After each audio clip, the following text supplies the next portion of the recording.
What's up, everybody? Welcome back to the channel. We are back at Dyno Solutions with the Camaro SS 1LE, and today I put some e85 on the car and we're going to see what the car does. Remember, stock we did 404 horsepower, 416 torque. We bought it on 93 and it did 447 and 450 torque, 93 LT2 manifold and headers. So now we got e85.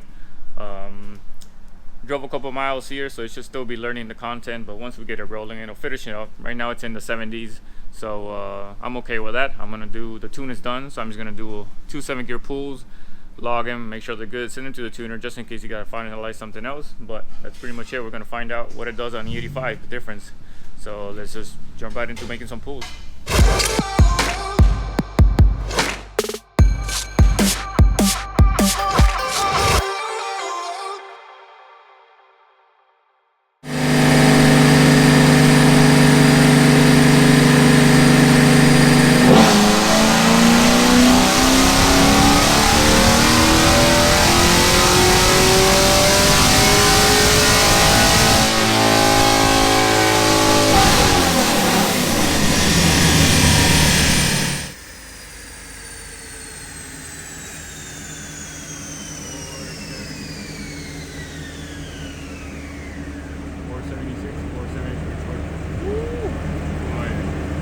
Alright, we're in the 470s, so that was the first pull. Now we're going to do the second one. We're just going to roll right through it.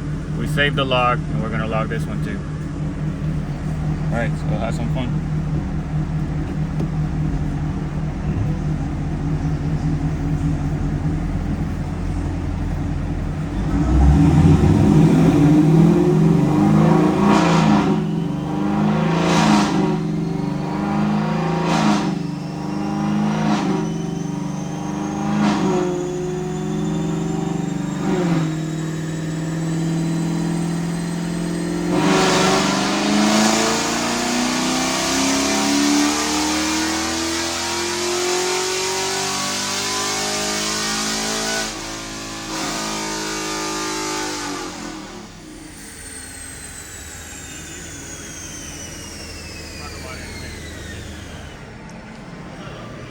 Alright, so we got 2 pulls in.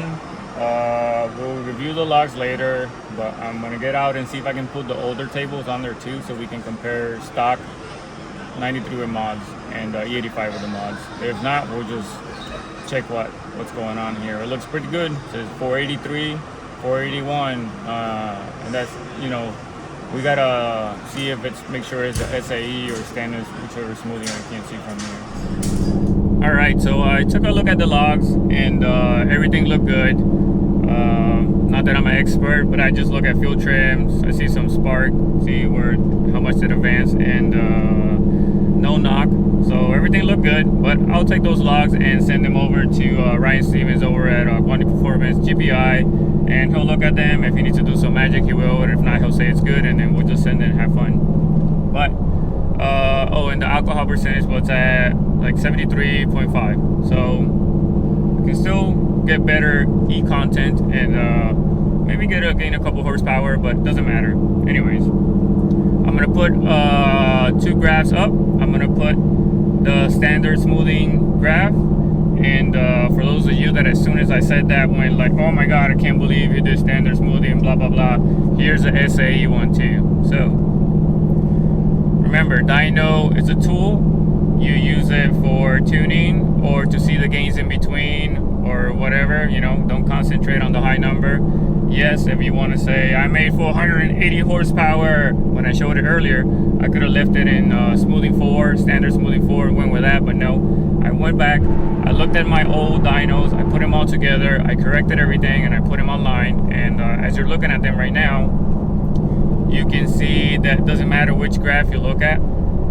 I mean, there's one with a higher number than the other, but if you look at both of them, the gains in between are pretty much within 2 horsepower difference. If you look at the standard smoothing one, from stock to 93 headers and LT2 manifold, the gains were 51 horsepower and 31 torque. And when I added e85, it was 29 horsepower, 30 torque. If you look at the SAE one, the 93 LT2 headers gain was 49 horsepower and 31 torque, which is a difference of 2 horsepower from the standard graph, and the E85 gains was 28 horsepower, 28 torque, and the difference is 1 horsepower and 2 torque from the other graph. So I mean, if you really look at it, and no matter if you want to tell me, well, you made 460, whatever, like, I'm not looking at the graphs right now, I'm driving. If you look at the gains, you know, if you look at the difference in between, the gains are there, you know. 50 horsepower for headers, tune, and LT2 manifold. That's pretty good. And with the E85, you know, 28, 29 horsepower gain and almost 30 torque, just the difference from 93 to E85, and I'm not even on, I can still get like 12% better on alcohol, and then maybe get one more spark advance in there at 1.5, like, I don't know, it's like just a couple horsepower NA, but that's pretty good. The car feels good, drives healthy. Like I said, I'll send the data log to Ryan Stevens at GPI, and then we'll see what he says about it. But all in all, I'm happy with the gains for the money spent. It's pretty good. These new cars with the DI, they do good on the gains, especially on the E85. I think my 17 Mustang, the difference with the E85, and it wasn't DI, it was just like 10 horsepower, 50 maybe, like not really that much different. And torque, like, you know, Mustang torque. So that's pretty much it. We are on stock tires. I couldn't get the car to grab on stock tires at the track unless the car was in competitive mode, so I'm on my way to pick up a different set of tires. They're not full-on drag radials like for dragging, because this car is made for turns, so I kind of had to choose an in-between tire that will stick a little bit and will turn. So we'll talk about that once I see the tires, everything is good, and I put them on the car and it's moving. And yeah, that's pretty much it. You know what to do. If you like the video, give us a thumbs up. Let me know in the comments what you think about the differences and the gains. And subscribe to see what's coming up next. Tomorrow we have Marty and Danny are coming, and we're doing some carbon fiber parts from Extreme Online store for them.